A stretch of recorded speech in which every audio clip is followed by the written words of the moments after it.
Never has a more brutal crime been considered in a Hong Kong court, said the judge about the Hello Kitty murder. On May 16, 1999, a 14-year-old girl arrived at the Tsim Sha Tsui police station in Hong Kong. She was beside herself with fear, trembling all over and mumbling incoherent words. With great difficulty, the police managed to understand what she wanted. The girl was asking officers to save her from a woman's ghost that had attacked her the night before. At first, the police thought she was joking, and some of them laughed. However, the girl continued to insist, assuring them that it was all true. They didn't believe her, but nevertheless, 2 law enforcement representatives decided to take her home just to calm the teenager down. Arriving at the address indicated by the girl, 31 Granville Road, they entered the house and inspected it. Turned out to be empty, but it was obvious that someone lived in the building. The police didn't fail to notice that the house was quite dirty, and there was a putrid smell.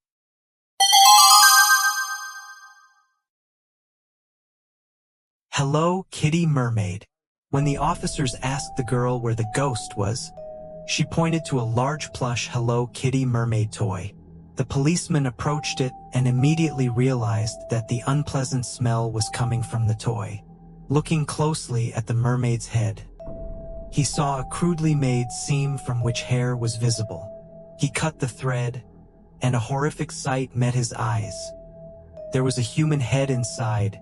Thanks to the testimony of the girl, who was a street worker and occasionally slept in this house, the police were able to establish the victim's identity. It was her acquaintance, a 22-year-old Chinese woman named Fan Man-yee. Fan was born in 1975 into a troubled family, so at the age of 2, she ended up in an orphanage. When the teenager turned 15, she was sent out to fend for herself. Without education or profession, the girl began begging and living on the street. Very quickly, she became addicted first to alcohol and then to illegal substances.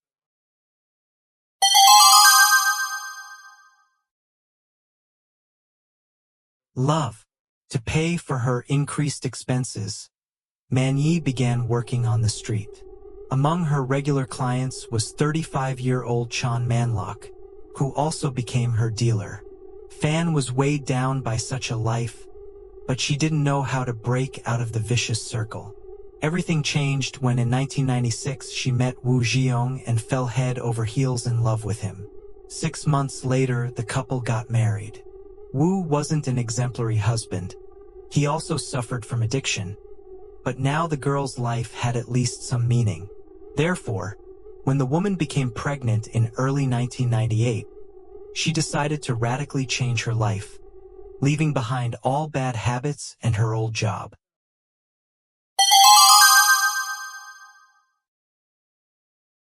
Child. The woman got a job as an administrator in a karaoke club, and in November 1998, Fan gave birth to a son. But this happy event was followed by a breakdown of her husband, who got scared of the responsibility and ran away in an unknown direction. Fan Man-yee with her son. The young mother was left alone with an infant in her arms. To earn a living, she had to go to work at the karaoke bar just 1 week after giving birth. She left the baby with her roommate or with a nanny. It seemed her life had improved, but in February 1999, her son fell ill and needed expensive treatment. Realizing that she wouldn't earn such money in the karaoke bar to save her son's life, the woman was forced to return to her old profession.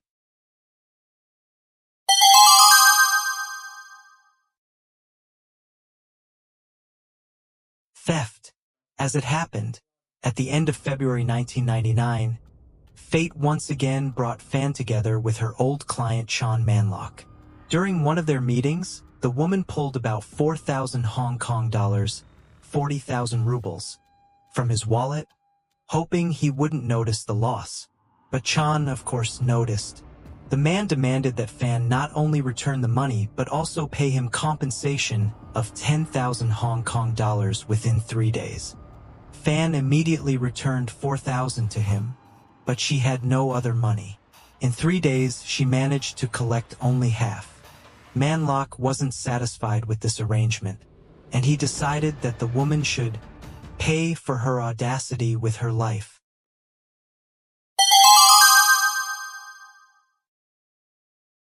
The Devil's Plan.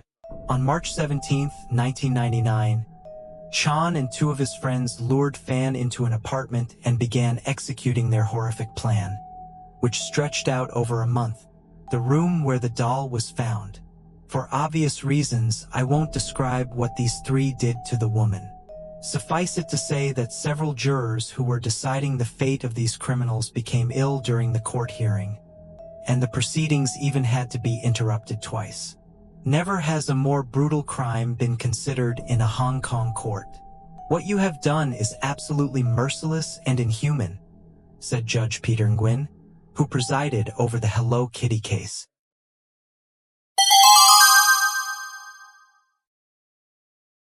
Punishment. As a result of the trial, which ended on December 7, 2000, the 3 men were sentenced to life imprisonment with the possibility of parole after 20 years.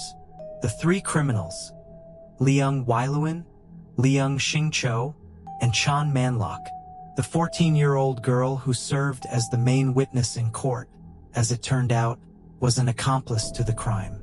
It was she who helped lure Fan into the house where the crime took place.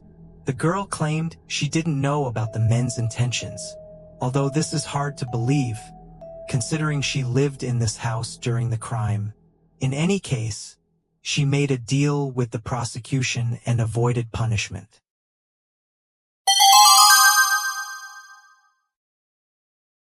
Epilogue.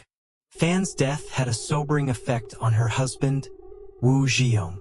He took their son and now, reportedly, lives with him in Singapore. The house where the crime took place was demolished in September 2012. In 2016, the Soravit Hotel was built in its place. In memory of Fan's death, 3 named Buddha statues were installed there. One of the Buddha statues in the Soravit Hotel. One of the 3 criminals managed to reduce his sentence after filing an appeal, and he was released in 2014. However, in 2022, he ended up in prison again for forcing a woman into intimacy. Chan Man-lock and the second accomplice continue to serve their sentences in Stanley Prison. In 2020, they tried to get released, but a court psychiatrist deemed them incorrigible. So they remain behind bars and, apparently, will stay there for the rest of their days. This translation aims to convey the full context and meaning of the original text, including its somber tone and the gravity of the events described, in a way that would be clear and impactful to an American audience.